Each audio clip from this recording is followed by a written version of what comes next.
Hola, bienvenidos a Perdido entre Libros. Hoy vamos con Todo se desmorona de Chinua Achebe. Recordemos que ese escritor nigeriano nació en noviembre de 1930 y falleció en marzo de 2013. En los últimos meses he podido leer varios autores africanos, Coetzee, Gurnah y Chimamanda, entre otros, y gracias a estas lecturas he podido aprender mucho más de la cultura, la geografía y la historia de un continente casi desconocido para mí. Pero sin duda, Achebe es el que más se adentra en las costumbres de las tribus africanas. En sus historias profundiza en la forma en que vivían y cómo la llegada de los colonizadores europeos transformó todo un mundo. Debido a la educación que recibí, una educación completamente marcada por la mirada occidental, siempre había creído que los europeos llegaron a salvar a los africanos de la barbarie y los civilizaron, algo que no fue verdad. La realidad es muy diferente. Estos colonizadores, que se repartieron un continente como si fuera un pastel en la Conferencia de Berlín en 1885, lo que hicieron fue acabar con una cultura, una historia y una forma de vivir.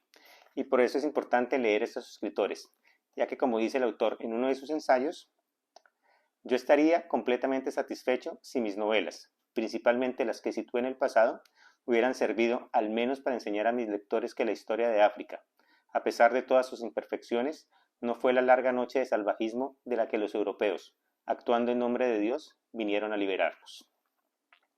Y esta es una de esas historias situadas en el pasado. En la primera parte del libro, que ocurre antes de la llegada de los colonizadores, Achebe nos enseña a los lectores cómo vivían estas sociedades, cuál era su relación con la naturaleza, con los dioses, cómo funcionaban las familias y cómo convivían las diferentes tribus. En estas comunidades se respetaban los años y la experiencia, pero también a los ganadores y exitosos, como es el caso de Okongwu, el protagonista del libro. Un gran luchador que, pese a nacer sin riqueza, debido a la flojera y desidia de su padre, logra destacarse y subir paso a paso peldaños en su tribu hasta convertirse en uno de los personajes más importantes de su clan, acumulando títulos, riquezas y esposas.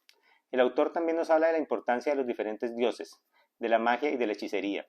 En estas sociedades se seguían los designios del oráculo y de los médiums.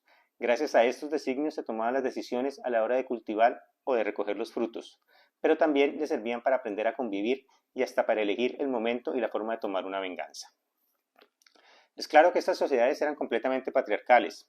Los hombres podían tener tantas esposas como pudieran mantener, y eran quienes tomaban las decisiones importantes, mientras las mujeres eran sumisas y debían estar siempre a disposición de su marido.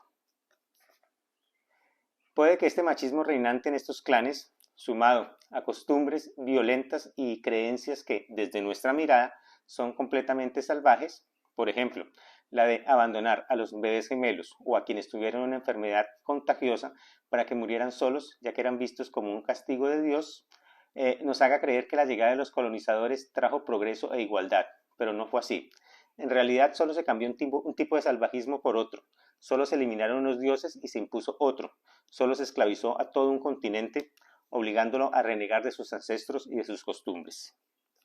Todo esto lo podemos ver claramente en la segunda parte del libro, que transcurre unos 7 años después de la primera parte. En estos 7 años, Okongwu tuvo que abandonar su tierra y perder sus títulos tras un accidente fatal que lo llevó al exilio. Al volver, encuentra un pueblo transformado, en el cual los misioneros han captado seguidores y han empezado a manejar la justicia del lugar, todo en nombre de Dios y de la reina. Y es que, a diferencia de las tribus que respetaban la diversidad de pensamiento y de creencia, los occidentales creían, bueno, en realidad siguen creyendo que tienen la única verdad. Este párrafo refleja a las claras esta diferencia. No podemos dejar el asunto en sus manos porque él no entiende nuestras costumbres, lo mismo que nosotros no entendemos las suyas. Nosotros decimos que él es un necio porque no conoce nuestras costumbres, y tal vez él diga que nosotros somos unos necios porque no conocemos las suyas.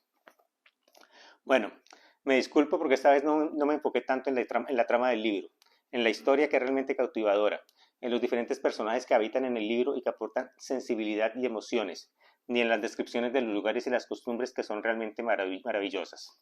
Pero es que me parece importante hablar y recalcar el deber que tenemos como humanidad de aprender lo que de verdad pasó en este continente, de cómo debemos cambiar nuestra perspectiva y dejar de creer en una sola versión de la historia.